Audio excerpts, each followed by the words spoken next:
Bien, buenos días a todos. Ante todo quisiera agradecer a todos los presentes, ya sea miembros de Sendas y también invitados que han tenido la gentileza de acompañarnos, por estar aquí, y también especialmente a Sendas, a sus directoras, que nos dieron este espacio, al grupo que estuvo trabajando Los Siniestros durante estos últimos 3 años, para darles una muestrita de lo que estuvimos haciendo, y también por el espacio que fue el que nos permitió reunirnos, encontrarnos, hacernos más amigos y sobrellevar estos tiempos difíciles de nuestro país que nos tocó vivir desde el 2018 que estamos juntándonos.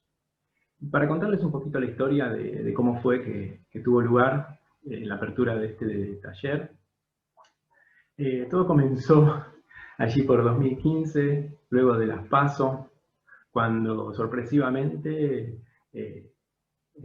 quien fuera luego nuestro presidente, no lo voy a nombrar por cábala, sacó un 5% más de lo esperado, lo cual lo perfilaba claramente como presidenciable. Al día siguiente, ese lunes, yo anduve por la calle en un estado medio soñoliento, sin muy buena orientación espacial y temporal, con la sensación de perderme con el colectivo, bajarme en una parada equivocada. Y ese trastocamiento de la realidad que sufrí y que se prolongó bastante durante esos 4 años, despertó un interés de muchos años por el tema de lo siniestro, y me decidió a empezar a investigarlo más profundamente. Para ello me anoté también en un taller de escritura para poder empezar a articular algo de qué es lo que estaba pasando, cómo pensar la realidad, y empezar a darle lugar a algunas ideas que iban tomando forma respecto de cómo se articulaba lo siniestro con la política, con nuestra realidad cotidiana y también con las distintas ramas del arte. Algunas preguntas me surgieron a partir del texto, cosas que Freud a veces da por sentado. Nos dice, por ejemplo, que en la literatura las condiciones son óptimas para la producción, o son las mejores condiciones para la producción del efecto siniestro. Y lo da por sentado, pero yo me pregunto por qué, ¿no?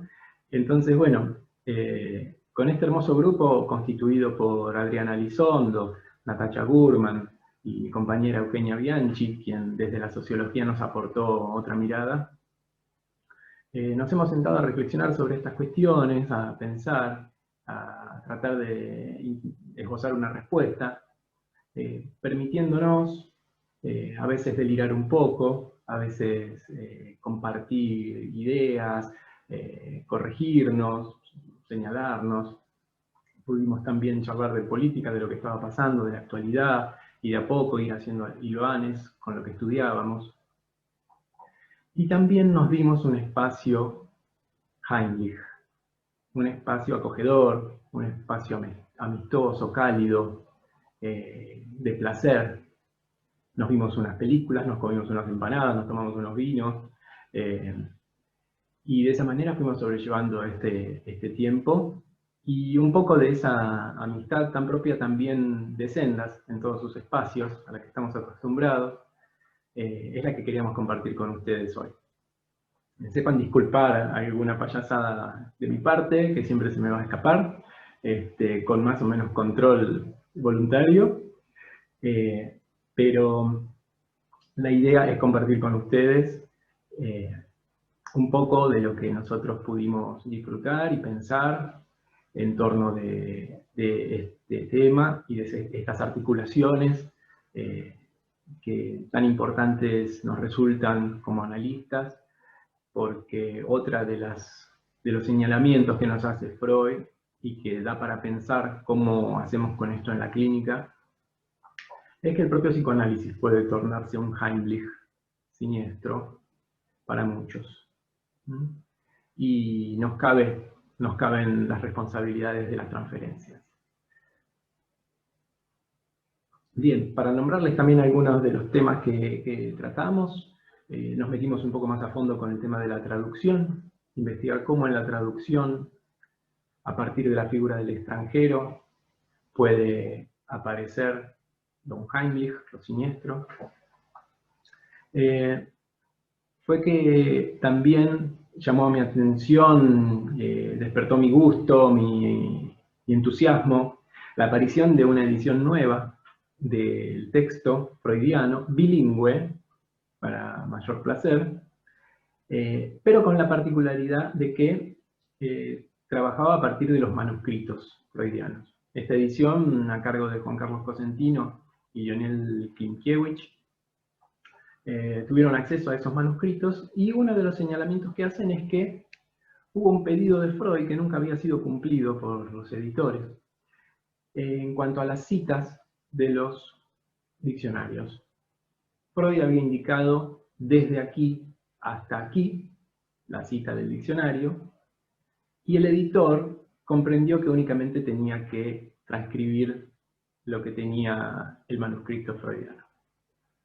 Entonces, bueno, Lionel gentilmente y además con una oportunidad tan maravillosa de cumplir un pedido de Freud póstumamente, más de 100 años después, bueno, 100 años después aproximadamente, respecto a cuando salió esa edición, le cumplen el pedido, van a los diccionarios originales y completan las citas faltantes que deseaba Freud publicar.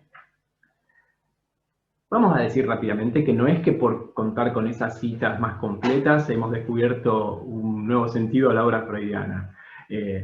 Pero, sí, no está de más decir, el valor que ha tenido para mí eso, primeramente por llamar mi atención, de dirigir mi mirada sobre esas citas y captar que había algo allí que se repetía, que pedía ser escuchado, y es la cuestión de los bosques. En varias de esas citas aparece con un tono nostálgico, con un tono de aquello que alguna vez se tuvo y alguna vez se perdió, tan caro a nuestro quehacer psicoanalítico, la cuestión de los bosques y el comienzo de la aparición de la figura del extranjero. El extranjero en los bosques y también la expropiación.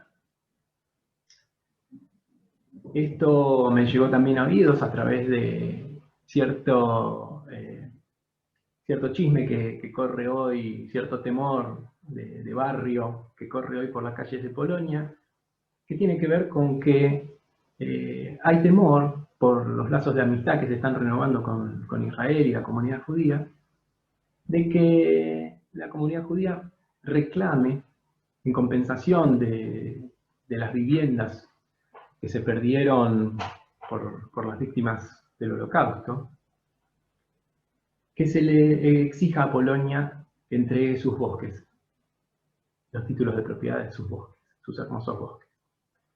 Llama la atención. Y también llamó mi atención porque en reiteradas oportunidades, de distintas familias y en la mía propia también, encontré que la muerte en los bosques de los pobladores judíos, de esas pequeñas comunidades, por lo general en territorio polaco, habían tenido lugar en el bosque. Los habían llevado fuera del pueblo y habían sido fusilados en el bosque. La triste noticia de la que nos enteramos después es que en su mayoría habían sido llevados a los campos de concentración. Entonces aparece la noticia del bosque como un velo a ese horror. Entonces vamos a cederle la palabra a Eugenia Bianchi, quien nos va a hacer un breve pero conciso ensayo articulador de la historia política, social, de los bosques en el devenir del avance del capitalismo en Europa.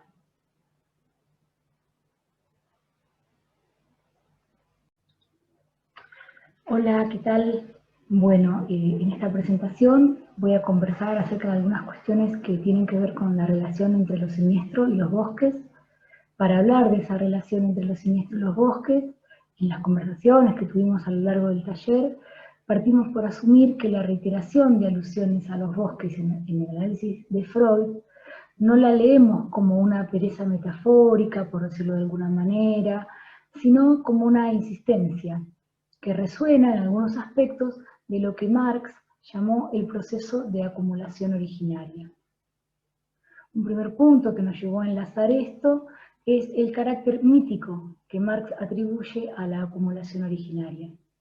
En el capítulo 24 del tomo 1 del Capital, Marx ofrece numerosos ejemplos históricos del proceso de acumulación originaria, pero esta acumulación originaria no es solamente una condición para el surgimiento del capitalismo industrial, sino que es condición de reproducción del capitalismo a secas, y por eso el carácter mítico que irradia, se prolonga y se sigue produciendo hoy en día, aun cuando el eje de valorización del capital ya no es primordialmente industrial, sino que vuelve a ser financiero, como lo era en los siglos XV y XVI. Sin extenderme mucho en esto, menciono que Marx habla de un carácter mercantil y financiero del capitalismo preindustrial. Muy sintéticamente, Marx describe en el capítulo 24 una serie de procesos sociales, políticos y económicos, algunos con reflejo en legislación específica, que a lo largo de un periodo histórico van consolidando dos procesos. El primer proceso tiene que ver con la disolución y expulsión de las tierras comunales, y esto se manifiesta en que numerosas masas humanas son apartadas violenta y aceleradamente de sus medios de subsistencia. Las tierras que se usaban para la agricultura pasan masivamente a emplearse para la ganadería, básicamente para lo que es pastura de ovejas, a partir de destinar esas lanas para la producción de tejidos en telares que estarían emplazados en las ciudades. Esto supone que esas masas humanas quedan libres y desposeídas, y en consecuencia, sin tener otra cosa que su propio cuerpo, listas para vender su fuerza de trabajo en el mercado. Esta idea de libertad como despojo, de libertad como desposesión, con un carácter negativo, digamos, es fundamental en Freud. Y también, de alguna manera, entronca con una idea en Foucault, que nosotros no vamos a trabajar en esta charla, pero que también fue parte de lo que conversábamos en el taller. Les decía, esta idea de libertad como despojo, de libertad como desposesión, de libertad como estar desaprendido, digo, no es casual hablando de los bosques, desenraizado, es un concepto que trabaja Marx en el Capital, pero que tiene un punto de convergencia con la idea de Foucault, también pensando la libertad como expulsión, no como individualidad autónoma, sino como expulsión. También, sin detenerme mucho en esto, menciono que Foucault trabajó esta cuestión en el capítulo 1 del tomo 1 de Historia de la Locura. Entonces les decía, por un lado, el proceso de disolución y expulsión de tierras comunales, y por otro lado, lo que Marx llama las leyes sanguinarias. Son procesos, digamos, todos estos procesos de expulsión de tierras comunales se soportan en toda una serie de leyes sanguinarias, y así las presenta Marx con todo detalle, que son castigos y métodos crueles que van configurando una subjetividad acorde a las necesidades de este incipiente capitalismo industrial en el cual se produce la acumulación originaria, en el marco del cual se produce la acumulación originaria. Ahora, ¿cuál es la relación entre ambos ejes, entre la expulsión de tierras comunales y las leyes sanguinarias? En la página 922 del Capital, Marx dice: de esta suerte, la población rural expropiada por la violencia, expulsada y reducida al vagabundaje, fue obligada a someterse, mediante una legislación terrorista y grotesca, y a fuerza de latigazos, hierros candentes y tormentos, a la disciplina que requería el sistema de trabajo asalariado. Es decir, que la expulsión de tierras y la disolución de las tierras comunales y la expulsión de las personas de esas tierras fue posible porque todas estas leyes sanguinarias sostuvieron esos procesos de despojo. ¿Y qué lugar tiene en todo esto el bosque? Y acá traemos a Eric Hobsbawm, a sus descripciones del sistema de vasallaje, el sistema de servidumbre feudal, que él trabaja en sus textos La Era del Capital y en otro texto que se llama Formaciones Económicas Precapitalistas.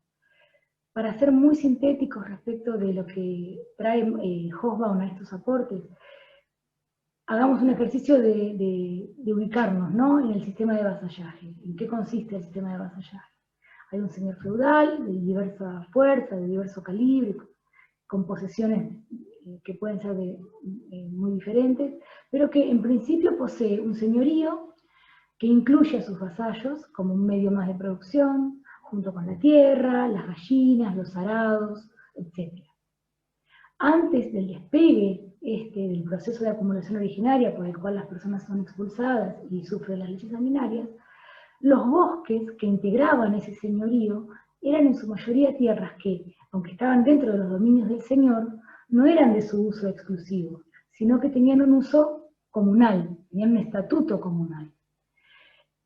Que tuvieran un estatuto comunal se refleja en que mayormente estaba permitido que los siervos fueran a buscar madera para calefaccionarse, un aspecto que es de vital importancia en esta época, y que le dieran algún otro destino para construir pequeños muebles o herramientas.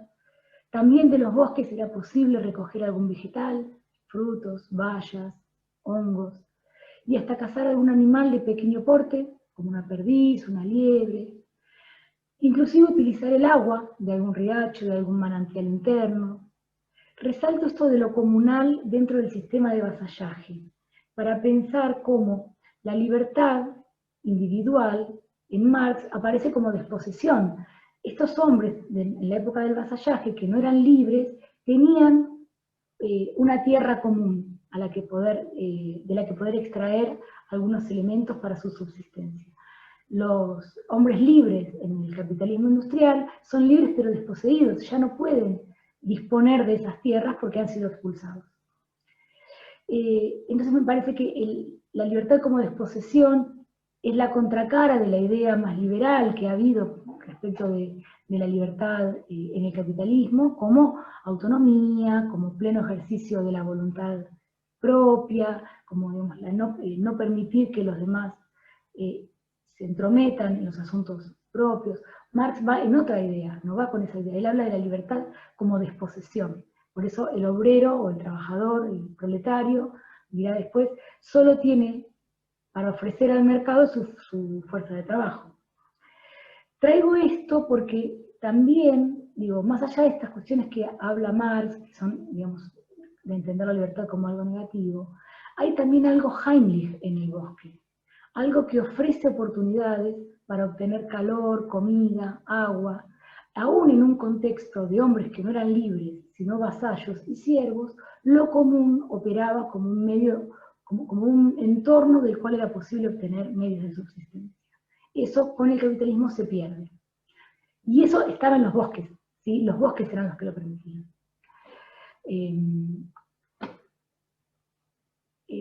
Y hay algo que también resulta interesante de leer el capítulo 24, y es que aunque Marx hace una caracterización muy extensa de ejemplos de Inglaterra, para hablar de la acumulación originaria y de las leyes sanguinarias, cuando él se detiene a hablar de la propiedad comunal, esta de la que estábamos hablando, donde están los bosques como un territorio destacado, no habla de ejemplos ingleses, sino que apela a un encuadre germánico. En la página 906 dice, la propiedad comunal era una institución germánica antigua, que subsistió bajo el manto del feudalismo.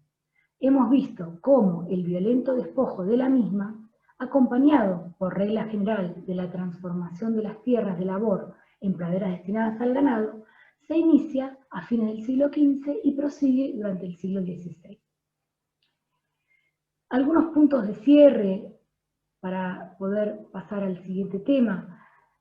Estas memorias del bosque como propiedad comunal, como en su aspecto Heimlich, aún dentro de un modo de producción donde los hombres no eran libres individualmente, sino vasallos, son memorias que en el análisis de Freud, y el análisis que él va haciendo del concepto de Unheimlich, del término de Unheimlich, van adquiriendo otros ribetes. Todas esas memorias del bosque como comunal, como Heimlich, se va tornando Unheimlich.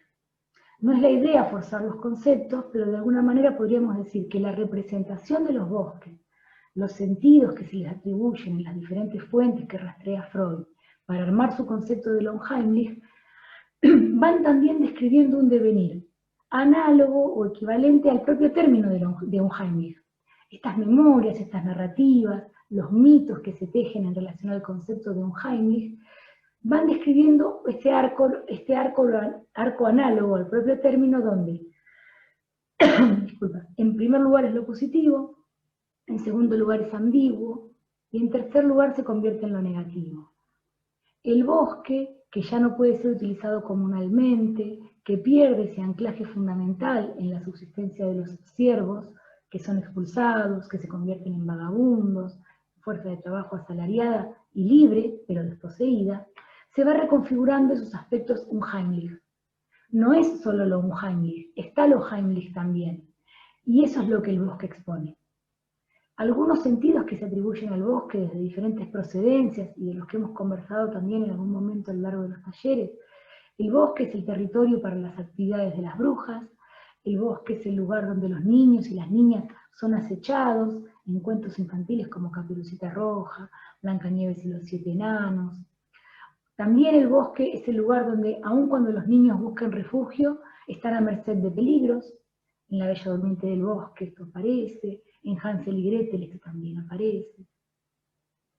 El bosque también es el lugar donde te pueden quitar el dinero, piensen en Robin Hood. En el propio subrayado de Freud, el bosque es el lugar donde viven los extranjeros que son Heimlich entre sí, donde están ocultos los extranjeros, donde los extranjeros talan los árboles. Hay entonces, y esta es para terminar lo que quería transmitirles, hay entonces una articulación entre libertad, propiedad, comunal o individual, libertad también individual, o la idea de un territorio común. Entonces hay articulación entre libertad, propiedad y Heimlichkeit, y en esa articulación entre libertad, que tiene distintas características, propiedad, que tiene distintas características, y Heimlichkeit, que también vimos que tiene distintas características, hay una articulación entre todo eso en la cual la extranjería cumple un papel importante. Y en el taller lo abordamos desde el concepto de Heimat, y es de lo que Esteban les va a hablar a continuación. Muchas gracias.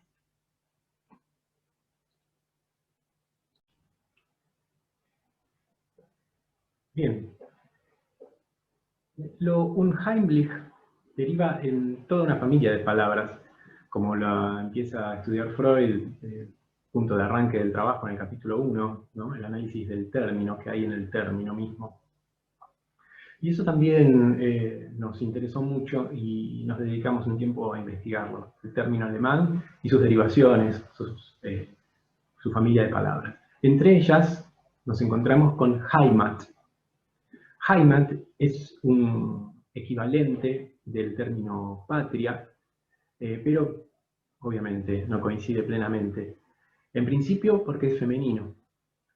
Y después tiene una historia muy particular. Es un término de antaño, pero que tuvo un pico de utilización, de aparición en impresos en el año 1945. Fue utilizado ampliamente por la propaganda nazi para exacerbar el sentimiento nacionalista. Y es un término en disputa.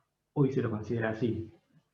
Estuvimos leyendo algunas noticias de cómo hoy se está pensando el término, con la problemática de los refugiados, con un partido verde tan inocente que parece, pero que vuelve a retomar cuestiones de la tierra y la sangre tan cercanas a lo que a veces se torna un Heimlich. Y rastreando la etimología de la palabra, el núcleo Heim, al que hace alusión Lacan, ese punto Heim, dice Lacan. encontramos una curiosa y no menos preocupante relación con un antiguo término griego, se escribe kaim, no sé cómo se pronuncia, que no deja de resonarnos a un término hebreo, Jai. Jaim, Jai, Jaime. Cuando se brinda en hebreo por la vida, se dice lejaim, el mismo sonido, Jaim. Y rastreando en Wikipedia, qué mejor lugar para hacerlo, ¿no?, que rastrear en Wikipedia, encontramos algo interesante, muy interesante. Que Jaim, como término, no tiene un referente, a eso ya estamos acostumbrados, no tiene un referente particular, una entidad, sino que en el lugar del referente tiene una relación. La relación del hombre con la tierra en la que vive. ¿Sí? Más que interesante para partir de la función significante del término, que también nos muestra Freud en su análisis respecto de un primer sentido afirmativo, yo diría cuasi mítico, podría decirse, en su pureza. Luego, una zona gris, ambigua, casi asimilable, aunque no del todo, a un uso irónico de la palabra, ¿no? Ustedes son todos Heimlich. Los sex son todos Heimlich entre ellos, nunca sabes qué puede pasar. Y un tercer término que pareciera venir a poner orden al asunto, unheimlich, el sentido negativo se independiza, se separa y ahora ya está todo mucho más claro, ¿no? Como si fuera posible. Una de las cosas que nos dedicamos a investigar, a analizar, propiamente dicho, fue que esta supuesta evolución del término no se acomoda a la lógica, como aparentemente uno podría pensar en principio, a la lógica del sentido antitético de las palabras primitivas, donde los opuestos participan de un término único que luego se separa. Ese sería el paradigma, ¿no? Fuerte, débil, por ejemplo. En el caso de lo Heimlich, unheimlich, no es exactamente así. Más bien, me gusta pensarlo como un momento afirmativo mítico, una función ambigua propiamente del significante, y lo unheimlich, con la partícula negativa, como lo indica bien Freud en el texto, nos remite más bien a otro texto, la negación. Es decir, que lo que está en juego, nuevamente, lo reencontramos una y otra vez, es la represión.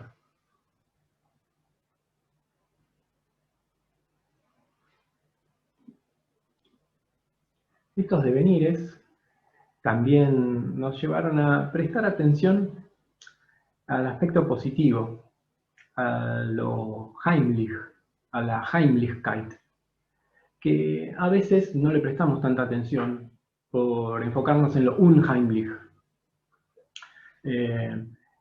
Y tiene todo su valor.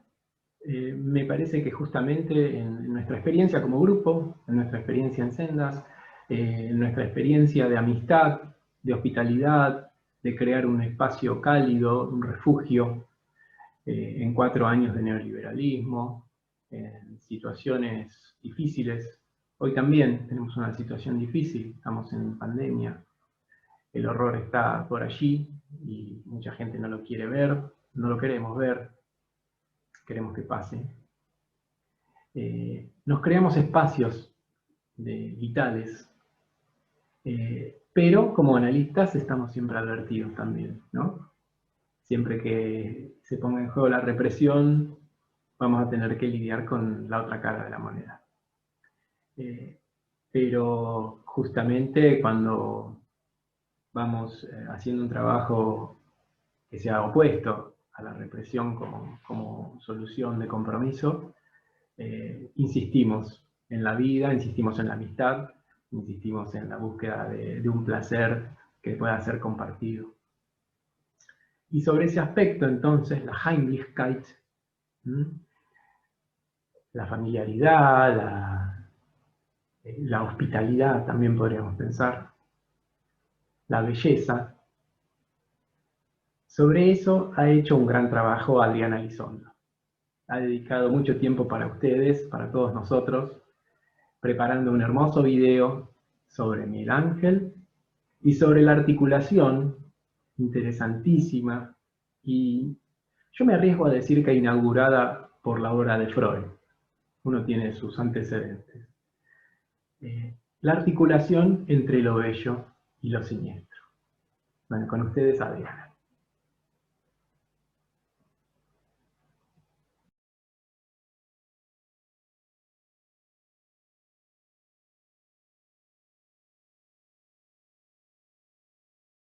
Vamos a presentar el fresco El juicio final, realizado por Miguel Ángel Buonarroti, que se encuentra en la Capilla Sixtina y que fue la inspiración para el presente trabajo.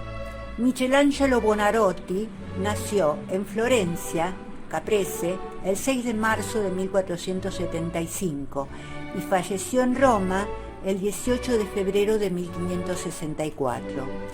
Fue un arquitecto, escultor y pintor italiano renacentista, considerado uno de los más grandes artistas de la historia, tanto por sus esculturas como por sus pinturas y obra arquitectónica.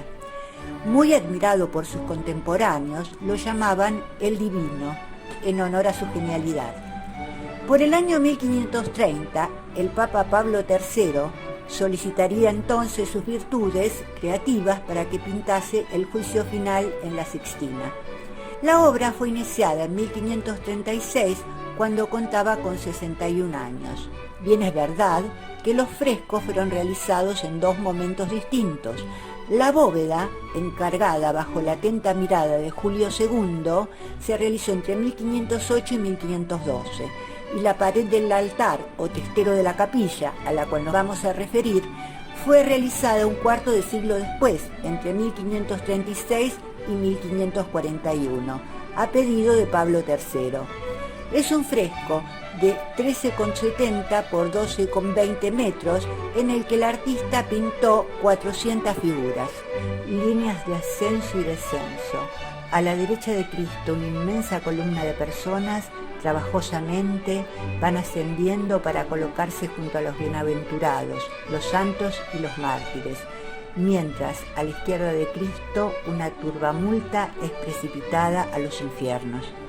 Cristo, el juez, es una figura joven, atlética y musculosa. Su mirada es dura, como lo es el movimiento de la mano.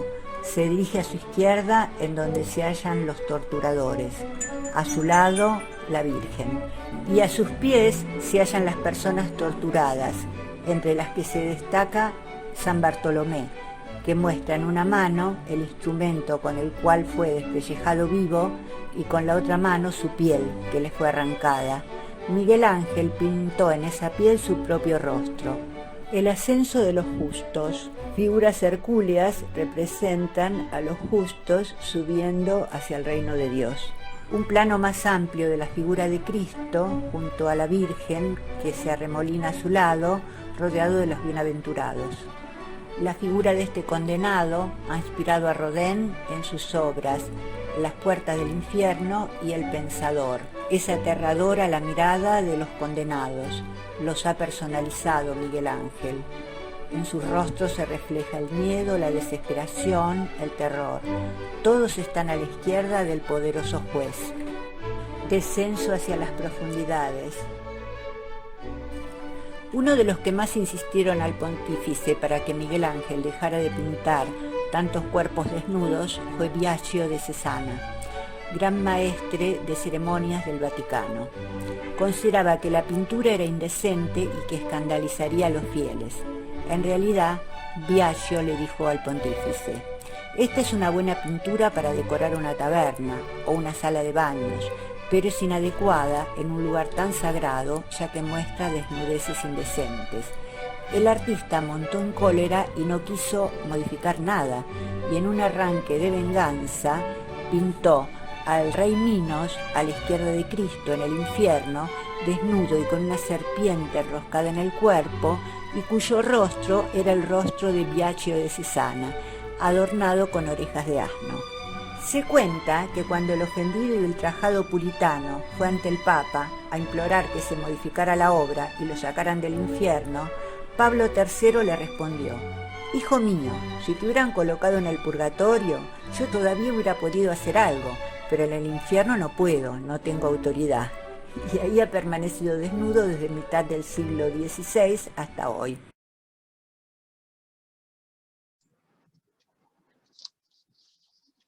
Bueno, intentaremos realizar la conexión entre las categorías de lo bello y lo siniestro aplicadas al análisis de una obra de arte.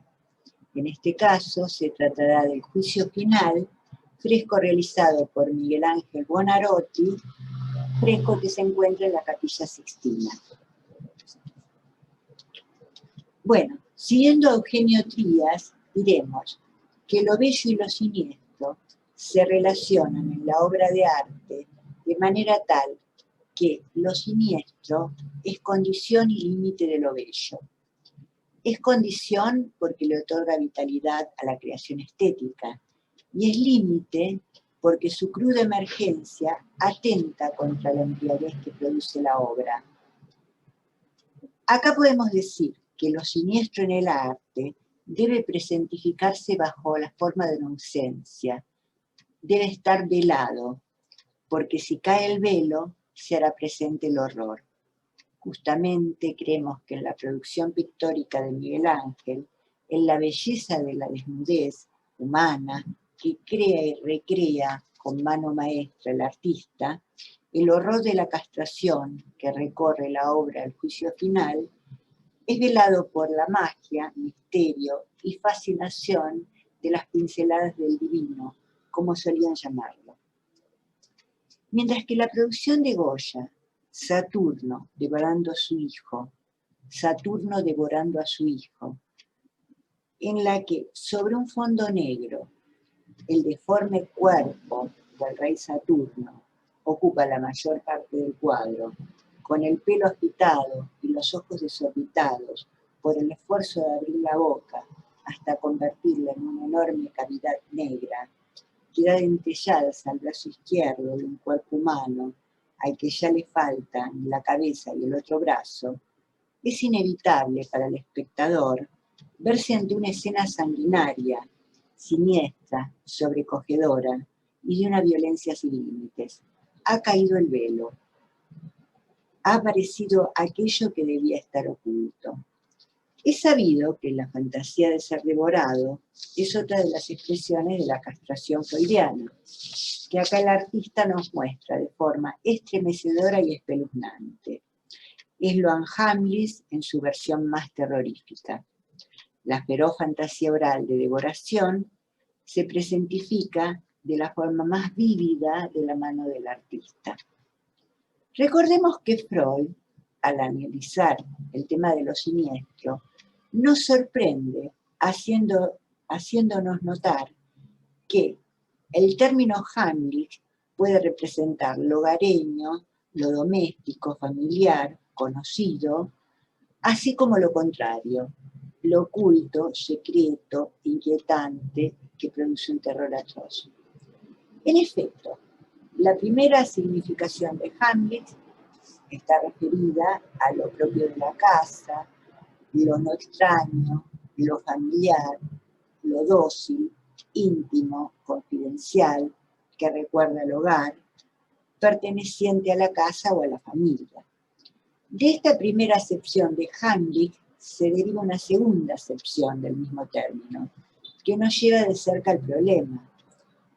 En esta segunda acepción, Hamlet significa lo secreto, oculto, algo que los extraños no pueden advertir.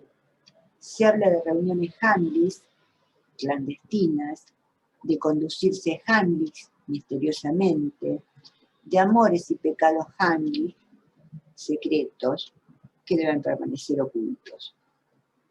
Unheimlich es algo que provoca un terror atroz. Sentirse unheimlich es sentirse incómodo. El sentido de Heimlich se opone a la primera significación de Heimlich y no así a la segunda. Freud nos explica que lo siniestro se da cuando lo fantaseado por el sujeto, pero de forma oculta, velada y autocensurada, se produce en lo real. En efecto, se trata de complejos infantiles, nos dice Freud, reprimidos, que son reanimados por una expresión exterior, o cuando convicciones primitivas, superadas, parecen hallar nueva confirmación. Se refiere acá al animismo y otras cuestiones. Lo siniestro sería la realización absoluta de un deseo oculto, autocensurado, prohibido, que a su vez fue algo familiar e íntimo, pero olvidado por la conciencia del sujeto. Lo siniestro se revela en la obra de arte, entonces, velado, oculto, bajo la forma de ausencia, en una basculación entre realidad y ficción que le da el atractivo insuperable a la creación artística. En la antigüedad grecorromana, el ideal de lo bello era asociado a la armonía y a la perfección. Limitación y perfección eran para el griego una verdad incuestionable. Maldad, falsedad y fealdad eran sinónimos de imperfección.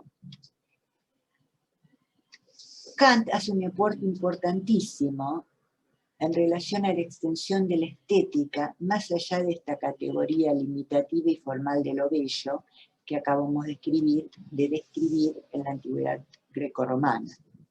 Nos dice que en tanto el sentimiento de lo sublime puede ser despertado por objetos sensibles, naturales, que son conceptuados negativamente y que nos producen terror, que nos producen miedo, objetos faltos de forma, caóticos, por ejemplo, la visión cegadora de una tempestad o la percepción de una extensión indefinida que sugiere desolación y muerte lenta.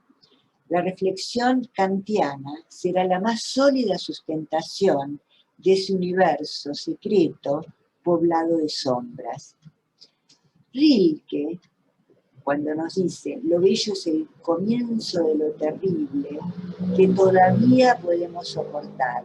Repito, lo bello es el comienzo de lo terrible que todavía podemos soportar. Nos muestra que advirtió la proximidad entre lo bello y lo terrible, pero también la necesidad de mostrar parcialmente lo siniestro para crear esa forma indeterminada donde aparece el arte. El placer estético surge ante la inminencia de una forma que debe permanecer oculta. Lo bello no adquiere fuerza hasta que la elaboración estética reelabora el dolor y la angustia. Sin esa recreación no habría arte, sino asco, que es una sensación que según Kant representa la negación más radical de la belleza. Sin embargo, lo terrible solo puede entreverse, nunca mostrarse en su totalidad. Es necesaria la mediación metafórica en cualquiera de las expresiones del arte para que se conserve el efecto estético. La belleza, nos dice Trías, es un velo a través del cual se presiente el caos.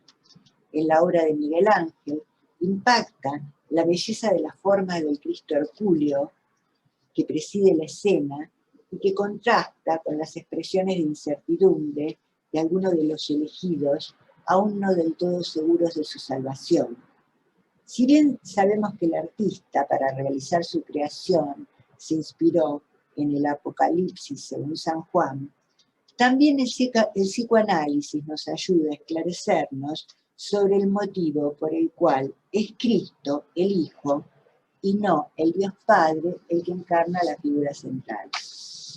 Por un lado recurrimos a las Sagradas Escrituras y por otro a las enseñanzas de Freud en Tótem y Tabú. En el mito cristiano, nos dice Freud, el pecado original de los hombres es indudablemente un pecado contra el Dios Padre. Ahora bien, si Cristo redime a los hombres del pecado original sacrificando su propia vida, habremos de deducir que tal pecado era un asesinato. El holocausto de la propia existencia indica que lo que se redime es una deuda de sangre. Con el mismo acto que ofrece al Padre la máxima expiación posible, alcanza también el Hijo el fin de sus deseos contrarios al Padre, pues se convierte en Dios al lado del Padre, o más bien en la sustitución del Padre. La religión del Hijo sustituye la religión del Padre, y como signo de esa sustitución se resucita la comida totémica, esto es, la comunión en la que la sociedad de los hermanos come la sangre y la carne del Hijo, no ya del Padre, santificándose de este modo e identificándose con él. Será entonces el Hijo, con su rostro juvenil y su brazo potente y amenazante, elevado en majestad, quien represente en la obra de Miguel Ángel la investidura paterna, ante la cual todos, tanto los vivos como los muertos, se habrán de inclinar. Es un Cristo juzgador, dueño del destino de todos aquellos a quienes los ángeles trompeteros han sacado con sus trompetas anunciadoras de sus tumbas. Ni la muerte los puede salvar del destino que les ha marcado el Padre castigador. La figura del Padre primordial, asesinado, retorna en la forma del Hijo omnipotente, misericordioso y al mismo tiempo violento y temible. Musculoso, juvenil y bello, nos paraliza con su mirada que ha pasado a ser portadora de misterios y amenazas. ¿Es un Cristo unheimlich? Pregunta difícil de responder. La Virgen lo acompaña pudorosamente, recogida sobre sí misma, en un gesto de aparente temor. Este Cristo, reconocible como tal, tan solo por las marcas de los clavos en los pies y en las manos y la herida del costado, aparece dispuesto a ejercer los más terribles castigos sobre los pecadores que osaron desafiar al Padre. No solo al torturar y matar al Hijo, sino también al someter a inaudita violencia a los santos, seguidores del Salvador en la fe. Los mártires llevan consigo los símbolos de su martirio, especialmente destacable la figura de San Bartolomé, que nos muestra con una mirada de dolor su piel que ha sido arrancada cuando fue desollado vivo. Ante nuestros ojos atónitos aparece el horror padecido también por San Sebastián, San Andrés, Santa Catalina de Alejandría, horror que es velado por la armonía y belleza de la composición pictórica. Lo inhóspito, lo siniestro de esa castración real presente en los cuerpos mortificados, lejos de arrojarnos al vacío del insondable, se nos revela como anunciación de su entrada al mundo de los benditos, lugar donde participarán de la gloria eterna. Un capítulo especial merece el análisis de aquellos que serán arrojados al infierno y que son transportados en la barca de Creonte por el diablo Minos. El Cristo implacable clamará venganza sobre los pecadores y torturadores, arrojándolos al infierno. Lo veremos, con sus rostros de desesperación y terror, descender hacia el lugar donde los espera Caronte, el barquero del Hades, para llevarlos por el río Aqueronte hacia su eterna morada de castigo y sufrimiento. En la barca vemos también al cruel Minos, que llevaba a los niños atenienses para ser devorados por el Minotauro. Las espeluznantes figuras de los demonios, que anticipan el descenso al infierno, acompañan a los condenados en un viaje hacia el horror, del cual ya no podrán regresar.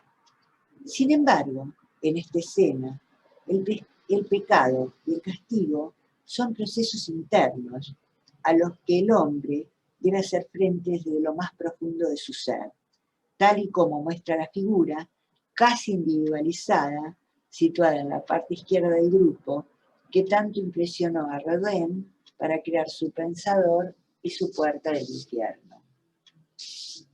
Miguel Ángel, en su maestría, nos presenta un impactante escenario con alegóricas imágenes en movimiento, la conjunción de lo bello de la composición pictórica y lo siniestro como aquello que es sugerido no termina de hacerse carne en el espectador. Finalmente, diremos, siguiendo a Freud, que Cristo, que preside la creación, puede ser identificado con las dos imagos paternas propias del niño, descompuestas por la ambivalencia del sentimiento. El Padre bueno, que premia a los bienaventurados por un lado, y la parte más intensamente reprimida del complejo paterno por el otro, el deseo de muerte hacia el Padre malo, hacia el Padre castrador, por el cual los desdichados pecadores son arrojados al infierno. El espectador, sobrecogido por el espanto del castigo, del cual también podría ser víctima, ya que en su inconsciente es un transgresor, puede respirar aliviado al identificarse con los elegidos por la divinidad. Lo terrible ha sido velado por lo bello, no solamente por la indubitable maestría del divino en su configuración estética, sino también por la articulación dramática de la escena que toca las raíces más profundas del psiquismo. Miguel Ángel ha combinado maravillosamente las dos vertientes del padre, tal como lo explica Freud en su trabajo Lo siniestro. El padre amado que salva al hijo y el padre temido que lo castra arrojándolo al infierno. Lo bello y lo siniestro en su conjunción, que despertando en el espectador complejos sentimientos, producen en el alma un efecto de catarsis iluminadora, que veladamente la conectan con el deseo inconsciente estructurador del deseo humano. Muchas gracias.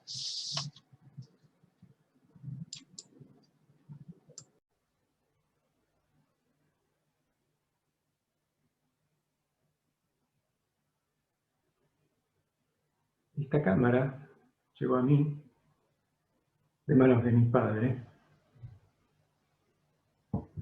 quien a su vez la recibió del famoso fotógrafo Horacio Coppola.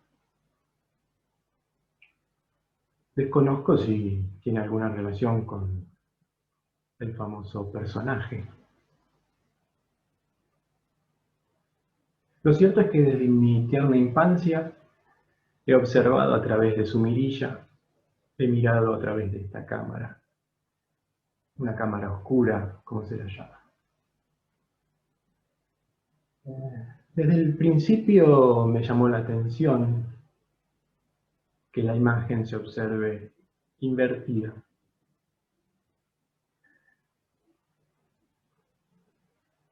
Un pequeño ruido de la imagen que nos indica que algo no anda bien.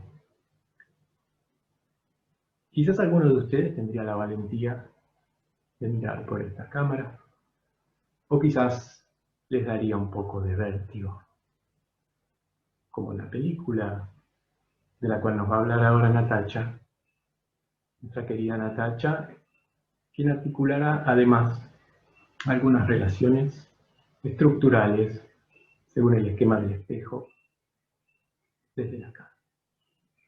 Natacha.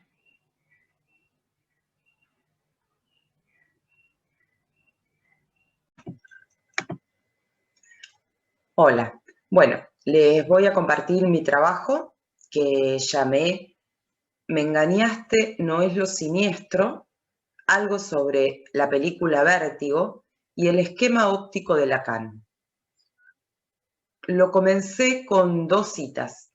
La primera, lo que me interesaba eran los esfuerzos que hacía James Stewart para recrear una mujer a partir de la imagen de una muerta. Alfred Hitchcock. La segunda cita. Les ruego que se tomen la molestia de releer el artículo de Freud sobre Unheimlichkeit. Es un artículo que nunca he oído comentar y a propósito del cual nadie parece haberse percatado siquiera de que es el eslabón indispensable para abordar la cuestión de la angustia. Lacan, Seminario 10, clase 3. En algunas ideas que me interesaba compartir de lo que fuimos trabajando en el espacio del taller, elegí tomar el hilo de ciertos planteos que realiza Lacan en su seminario sobre la angustia, en su articulación con el texto de Freud de Lo siniestro, traducido por Strachey como Lo ominoso. Para esto, considero oportuno citar una conclusión a la que arriba Freud en su texto, luego de toda una primera parte en la que se aboca, muy exhaustiva y detalladamente, a pesquisar el significado que el desarrollo de la lengua sedimentó en la palabra ominoso. Nos dirá entonces, de esta larga cita, lo más interesante para nosotros es que la palabra Heimlich, entre los múltiples matices de su significado, muestra también uno en que coincide con su opuesto, unheimlich. Cita Freud a continuación a un tal Guskow y dice: nosotros lo llamamos unheimlich, ustedes lo llaman Heimlich. Lacan en la clase 4 del seminario sobre la angustia, tomando la lectura freudiana, afirmará que lo primero que salta a la vista es la importancia que da Freud allí al análisis lingüístico y lee en este punto la función del significante. Dirá: la definición del unheimlich es que es heimlich. Lo que es un heim es lo que se encuentra en el punto del heim. Luego me aboqué en el esquema del modelo óptico que retoma Lacan en este seminario para pensar el afecto de la angustia en su relación con la función del objeto. Siempre me revistió para mí cierta complejidad este esquema, o quizá nunca me detuve mucho en razonarlo, o ambas cosas habrán jugado al mismo tiempo. Pero cuando en uno de los encuentros que hemos compartido en nuestro taller nos dispusimos a mirar la película Vértigo del gran Alfred Hitchcock, volví a tal esquema y se me ocurrió establecer una vinculación entre algunas escenas de esta película, situándome desde la posición discursiva de Scotty en la trama de su relación amorosa con Madeleine y Judy. En mi experiencia de espectadora, la película no me produjo ese efecto ominoso del que hablamos. Pero no es eso lo que importa, porque lo que aquí les propongo con este trabajo es un ejercicio de lectura de la posición discursiva de Scotty. Es en esa línea que les presento una hipótesis sobre las condiciones en que ese efecto podría producirse en el protagonista de la historia, el efecto de lo ominoso. Primer apartado. Un contrapunto entre dos escenas. Ambas escenas suceden en la instancia final de la película de Hitchcock. Scotty, ese detective retirado, ha logrado finalmente llevar a buen puerto sus esfuerzos para recrear una mujer a partir de la imagen de una muerta. Esto es, recrearla en Judy, esa muchacha tan parecida a la fallecida Madeleine que encontrara vagando por la calle justo después de la tragedia. Madeleine, les recuerdo, es la mujer de la que se ocupa durante toda la primera parte del film y de quien, sin embargo, no logró evitar su suicidio. La primera escena. Luego de semanas de cambiarle a Judy su calzado, sus vestidos y hasta su cabello, con una convicción que lleva a la dueña de la tienda de ropa a decirle esta frase de la que vamos a sacar provecho, Scotty aguarda en el living que Judy salga de su cuarto tras realizarse un último ajuste estético. Sucede entonces este clásico fotograma de la película. Judy surge literalmente, cual fantasma, transformada en aquel objeto perdido, Madeleine. Cabe decir que los espectadores, no así Scotty, ya nos hemos enterado de que Judy fue la mujer que se hiciera pasar por Madeleine. Por cierto, quien murió cayendo del campanario fue otra persona, pero Scotty aún no lo ha descubierto. Falta todavía para ello que el relato prosiga. Ahora está frente a esa mujer que se le acerca para besarlo. Él la abraza y durante unos segundos la cámara nos deja ver su turbación. Finalmente la besa. Corte de escena. En la siguiente el clima se ha transformado totalmente. Ya no existe esa tensión que estuvo presente durante todo el tiempo de la transformación de Judy en el espejo de Madeleine. Y ya estamos en la segunda escena que les quiero presentar. Judy está vestida para salir a cenar con Scotty. Se para frente al espejo, se quiere poner un collar y le pide ayuda a él para abrocharlo. Si bien este la mira de frente, con la joya sobre su pecho, recién cuando se pare detrás de ella enfrentando al espejo, descubrirá el detalle que le revelará todo el engaño del que fue víctima. Justamente el esquema óptico nos permitirá decir algo respecto de este engaño. Segundo apartado. Heim y un Heimlich en el esquema óptico. Cita de Lacan. El falo, la relación de ese menos phi con la constitución de la minúscula que es ese resto, ese residuo, ese objeto cuyo estatuto escapa al estatuto del objeto derivado de la imagen especular. Si bien la segunda escena es la que rompe la ilusión del acople del jarrón con las flores, de la imagen yoica de Scotty con la representación que él se hace de lo que desea, ¿qué es lo que llevará a la dueña de la tienda a decir, el señor sabe muy bien lo que quiere? También podría haber dicho, el señor tiene familiaridad con su anhelo. Es en la primera escena donde yo les propongo ubicar elementos en el discurso de Scotty que nos permiten, estos elementos, hipotetizar el efecto de lo siniestro.